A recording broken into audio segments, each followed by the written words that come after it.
Big men always think they're safe. They think height is power, weight is destiny, size is the final answer. But the truth hits harder than any punch. When the fight starts, muscles turn to panic, arrogance turns to fear, and the smallest man in the room can become the biggest problem. Tonight, 9 giants walk in proud and leave broken. Because in real combat, size isn't strength, it's a lie waiting to be exposed.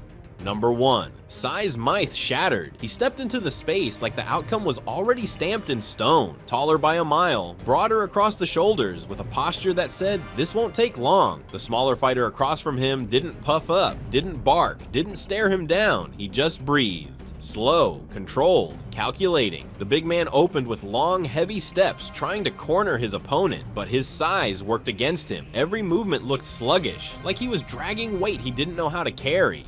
Meanwhile, the smaller fighter floated, light, sharp, eyes locked like a hunter, waiting for the perfect moment. Then it arrived. A leg kick cracked into the giant's thigh, clean and unexpected. He grimaced, confused, almost offended that someone dared touch him like that. Another kick followed, harder this time, shaking the big man's balance. You could see doubt flicker in his eyes. That's the moment every oversized fighter meets for the first time. The realization that muscle doesn't stop damage when timing is perfect. The giant tried to swing, but the strike was wide and desperate. The smaller fighter slipped under it effortlessly, answering with precision. Quick shots, targeted, intelligent. Each one chipped away at the giant's composure. And then, the fall. Not dramatic, not cinematic, just a collapse. Like a building losing its foundation. All that size, all that confidence, gone in seconds. The myth died right there. Size guarantees nothing.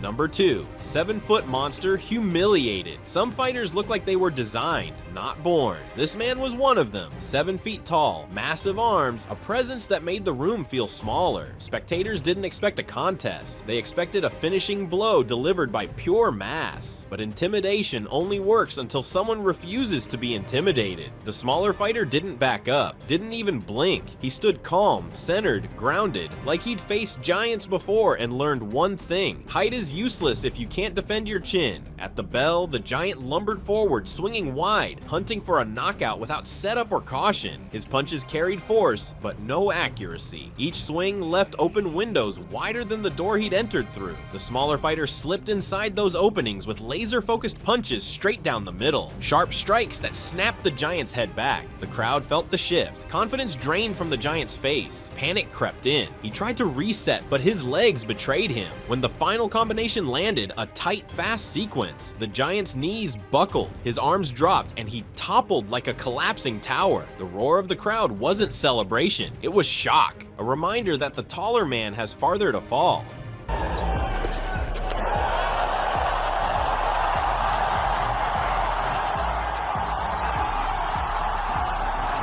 Number 3. 400-pound super heavyweight taps out. 400 pounds of muscle and mass stood across the ring. The audience stared like they were witnessing a force of nature. The smaller fighter was dwarfed, visually outmatched. People almost pitied him, but pity doesn't win fights, and weight doesn't win wars of endurance. From the opening seconds, the smaller fighter made a choice most men wouldn't. He pressed forward, no hesitation, no retreat. He threw fast hooks and combinations, forcing the heavyweight to move, something his body wasn't designed to do for long. Every step the giant took drained fuel from a tank that emptied faster than anyone expected. His breathing grew ragged, his punches slowed, his eyes widened with the kind of fear that only comes when the body realizes it's failing. The smaller fighter capitalized. Tight angles, close quarters, relentless pressure. He didn't need knockout power, he just needed the giant to drown in exhaustion. And then it happened. The heavyweight dropped to a knee, chest heaving, arms limp. He tapped, not from pain, but from a truth heavier than his body. He couldn't continue. Muscle can hide weakness until the clock exposes it.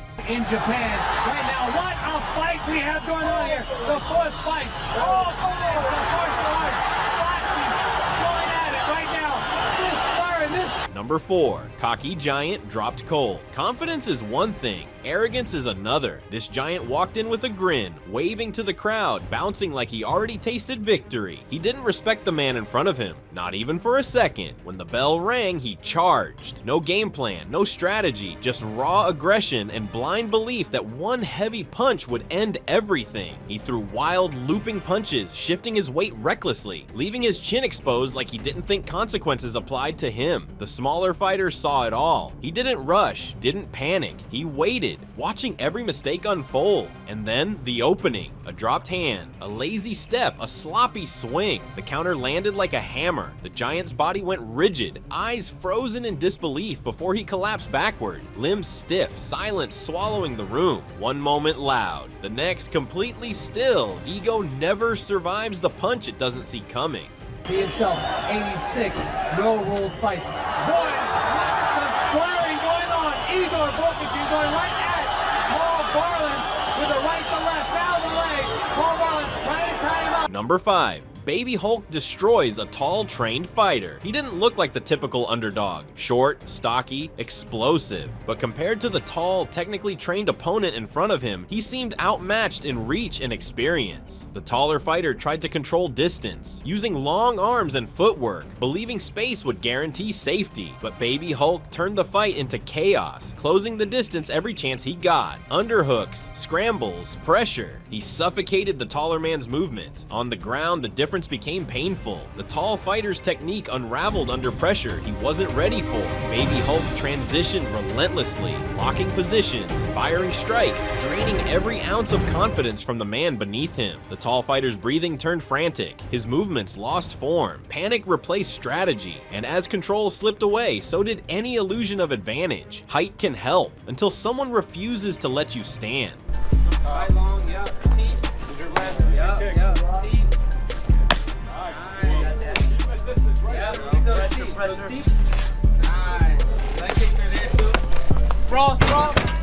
Number 6. 160-pound wrestler exposes 260-pound bodybuilder. 260 pounds of sculpted muscle stood against a lean, wiry 160-pound wrestler. The bodybuilder flexed, laughed, and shrugged like the match was a joke, like muscle mass was the only credential that mattered. The wrestler didn't flinch. Wrestlers rarely do. The moment they engaged, it was over. The wrestler shot low with perfect timing, locking the hips, lifting the massive man as if his weight was irrelevant, and driving him into the ground. Gasps filled the air. On the mat, the truth became brutal. The bodybuilder was helpless, unable to escape, unable to breathe, unable to use those muscles that looked so intimidating seconds earlier. Strength builds the body, technique controls it, and control wins every time. Yeah.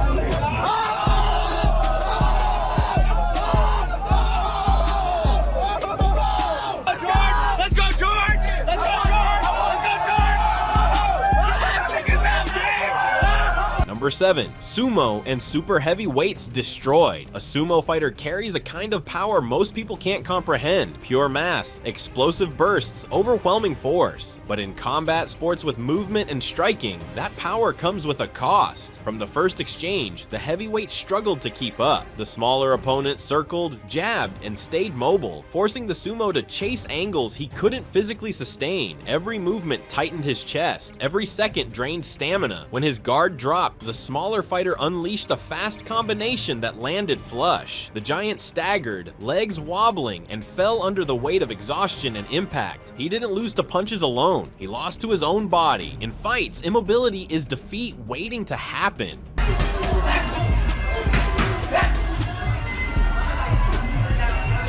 Number 8. UFC pros dominate massive strongmen. He was one of the strongest men alive, lifting weights most people couldn't fathom. To the average eye, he looked unbeatable, but standing across from him was a different species altogether. A trained professional fighter, Dustin Poirier didn't match strength with strength. He didn't need to. He studied movement, controlled pace, and conserved energy. The strongman tried to muscle his way through the exchanges, but every attempt left him more tired, more desperate, more exposed. Poirier isolated an arm, transitioned smoothly, and locked in an armbar so precise that the strongman froze. Faced with a force he couldn't overpower, technique isn't about being stronger, it's about being smarter, and intelligence ends fights faster than muscle ever can.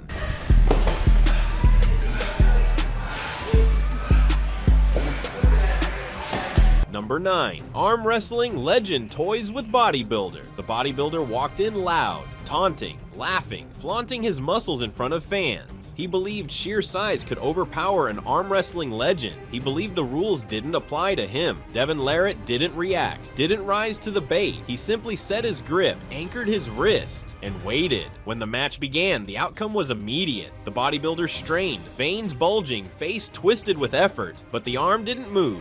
Devin held him effortlessly, smiling with calm control. Then, with smooth pressure and perfect technique, he drove the man's hand straight down. No struggle, no chaos, just dominance. Muscles impress crowds. Mastery silences them. Size can grab attention.